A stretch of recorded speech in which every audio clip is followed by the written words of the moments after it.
اعوذ باللہ من الشیطان الرجیم بسم اللہ الرحمن الرحیم اللہم صلی علی محمد و علی آل محمد۔ اللہ جل شانہ کا بے حساب کرم احسان اس ذات کا کہ جس نے ایک دفعہ پھر قرآن مجید سمجھنے کے لیے یہاں پہ ہمیں اکٹھا کر دیا۔ آج ہم انشاءاللہ 15واں پارہ سورہ بنی اسرائیل کی آیت نمبر 80 سے اپنا سبق شروع کریں گے۔ سورہ بنی اسرائیل آیت نمبر 80۔ اعوذ باللہ من الشیطان الرجیم بسم اللہ الرحمن الرحیم وقل رب ادخلنی مدخل صدق واخرجنی مخرج صدق واجعل لی من لدنک سلطانا نصیرا۔ پچھلے اسباق میں بھی ہم نے پڑھا تھا کہ اللہ تعالیٰ نے اس صورت کے اندر جو تقریباً ہجرت سے 1 سال پہلے جس کا نزول ہوا، اس میں نبی کریم صلی اللہ علیہ وآلہ وسلم کو ہجرت کی اور اس کے بعد پھر فتح مکہ کی خوشخبری سنا دی تھی۔ تو اللہ تعالیٰ فرماتے ہیں وَقُلْ، اے میرے حبیب صلی اللہ علیہ وآلہ وسلم آپ فرما دیں۔ اللہ اپنے پیارے حبیب صلی اللہ علیہ وآلہ وسلم کو ایک دعا سکھلا رہے ہیں اس قرآن کے ذریعے سے، اور یہ دعا قرآن میں آئی تو نبی کریم صلی اللہ علیہ وآلہ وسلم کے ذریعے سے، آپ کی مبارک ذات کے ذریعے سے یہ قیامت تک آنے والے آپ کے ہر امتی کے لیے ہے۔ جو بھی اس کو پڑھے گا اللہ تعالیٰ اس کو اجر عظیم عطا فرمائیں گے، اور اس کو یاد بھی کرنا چاہیے، اس کو پڑھنا بھی چاہیے اور اس کو سمجھنا بھی چاہیے۔ اللہ فرما رہے ہیں کہ اے محمد رسول اللہ صلی اللہ علیہ وآلہ وسلم آپ دعا فرمائیں۔ کیا؟ رب، اے میرے رب۔ کتنی پیاری دعا ہوتی ہے جب انسان اس ربنا اللہم ربنا اللہم، بندہ جو ہے نا اپنے رب کے بہت قریب ہو جاتے ہیں۔ رب، اے میرے رب، اے محمد رسول اللہ صلی اللہ علیہ وسلم آپ دعا مانگیں، آپ فرمائیں رب ادخلنی، داخل کر مجھ کو، مدخلا، داخل کرنا، صدقن، سچائی کے ساتھ، بھلائی کے ساتھ۔ اے اللہ مجھے جہاں بھی تو داخل فرما، سچائی کے ساتھ، بھلائی کے ساتھ، نیکی کے ساتھ، لوگوں کے بھلے کے ساتھ، اس دین کے کام کرنے کے ساتھ تو مجھے داخل فرما۔ یعنی اللہ تعالیٰ فرما رہے ہیں کہ اے میرے حبیب صلی اللہ علیہ وسلم آپ یہ دعا مانگیں کہ یا اللہ تو مجھے جہاں بھی داخل کر، جس شہر میں بھی داخل کر، اس مکہ سے نکال۔ علماء فرماتے ہیں کہ جب امت کی بات آتی ہے تو پھر اس کو، جب امت بندہ کوئی دین میں داخل ہو بھی تو اس نیت سے داخل ہو کہ وہ اللہ پاک کے ساتھ کیسے بھلائی چاہتا ہے، نیکیاں چاہتا ہے، اور وہ نیک نیتی سے دین میں داخل ہوگا۔ کسی ایک شہر سے دوسرے شہر میں جاتا ہے تب بھی یہی دعا ہوتی ہے۔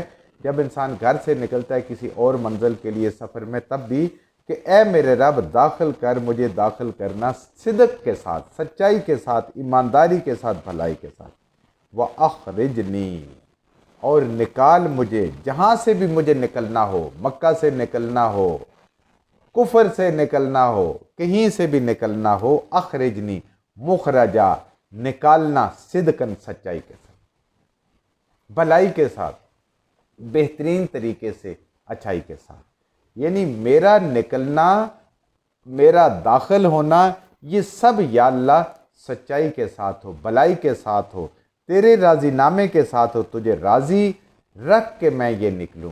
اب آپ اندازہ کریں کہ نبی کریم صلی اللہ علیہ وسلم دعا مانگ رہے ہیں، جبکہ نبی تو صدق سے ہی داخل ہوتا ہے، بھلائی سے اور سچائی سے، اور اسی سے نکلتا ہے۔ اس کے باوجود اصل میں یہ دعا امت کو سکھائی جا رہی ہے۔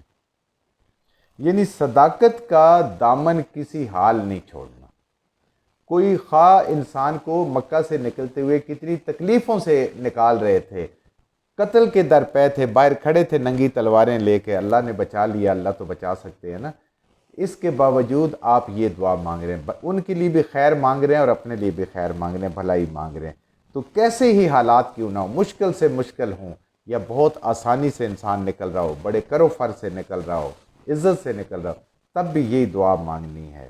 اب دیکھیں اللہ تعالیٰ جس ہستی کو یہ اس دعا سکھا رہے ہیں اور اس کے توسط سے ہمیں مل رہی ہے، یعنی مکہ سے نکلنے اور مدینہ میں داخل ہونے کے لیے اللہ تعالیٰ نے آپ صلی اللہ علیہ وآلہ وسلم کو یہ دعا سکھائی کہ یا اللہ جہاں سے نکال، سچائی اور عزت سے نکلنا ہے، اور بہترین ٹھکانہ عطا فرما، اور جہاں میں جا رہا ہوں وہاں بھی سچائی کے ساتھ اس دین کی سربلندی کے لیے۔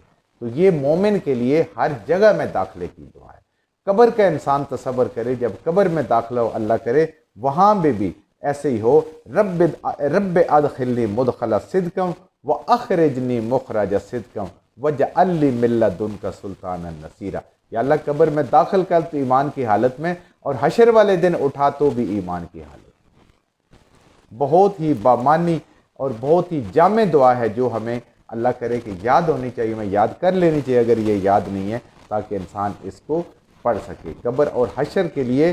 اور تیسرا یہ کہ حشر کے بعد جب جنت میں داخلہ ہو، اللہ وہ بھی بھلائیوں کے ساتھ ہو، وہ بھی عزت کے ساتھ۔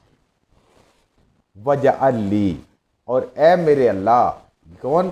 محمد رسول اللہ صلی اللہ علیہ وسلم دعا مانگ رہے ہیں کہ اے میرے اللہ بنا دے لی میرے لیے من لدنک، اپنے حضور سے، اپنے ہاں سے۔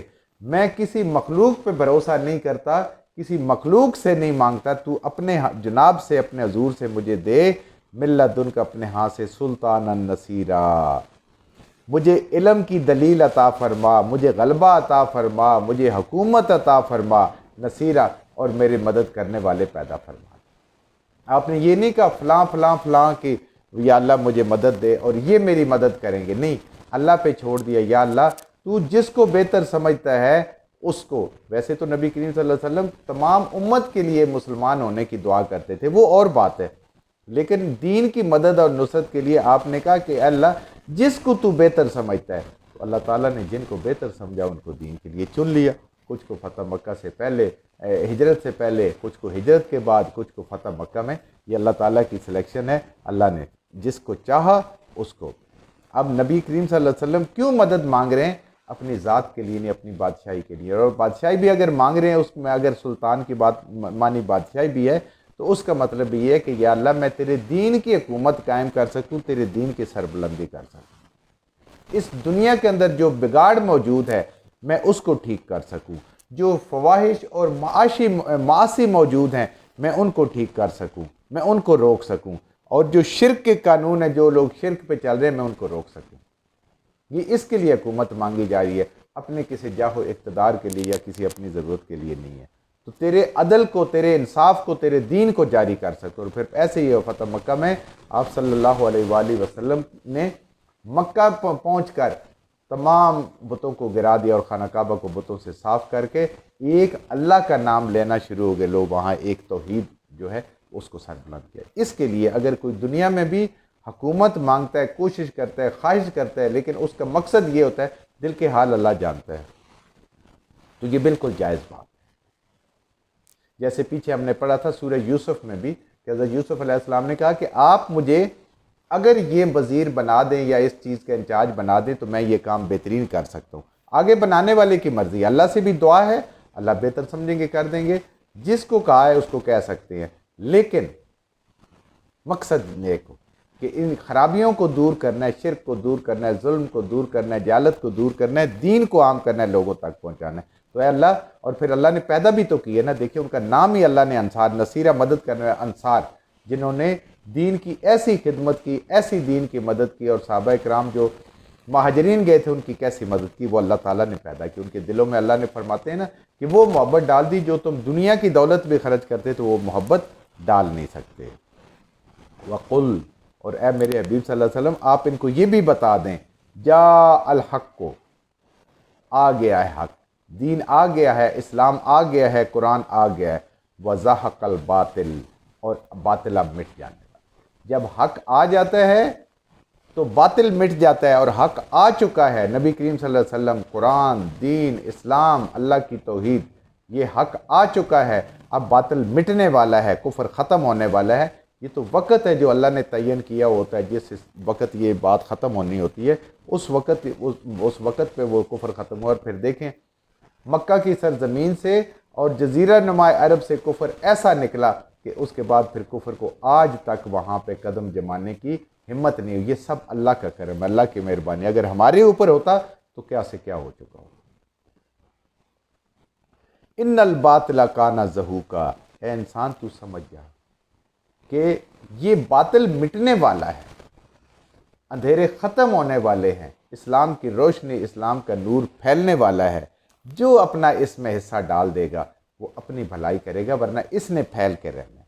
اب دیکھیں کہ فتح مکہ میں جب نبی کریم صلی اللہ علیہ وآلہ وسلم خانہ کعبہ میں داخل ہوئے اور ایک لکڑی کی ٹھوکر سے ایک ایک بت کو آپ گرا رہے تھے، تو آپ یہی آیت تلاوت فرما رہے تھے بار بار، جا الحق و زاحق الباطل ان الباطل کان زہوقا، اور سارے کے سارے بت منہ کے بل گر گئے اور اللہ کا گھر جو ہے وہ شرک سے پاک ہو گیا، مکہ شہر شرک سے پاک ہو گیا، حتیٰ کہ جزیرہ نمائے عرب جو ہے وہ بھی شرک سے پاک ہو گیا۔ تو ان بتوں کو گراتے ہوئے نبی کریم صلی اللہ علیہ وسلم یہ آیت تلاوت فرما رہے تھے۔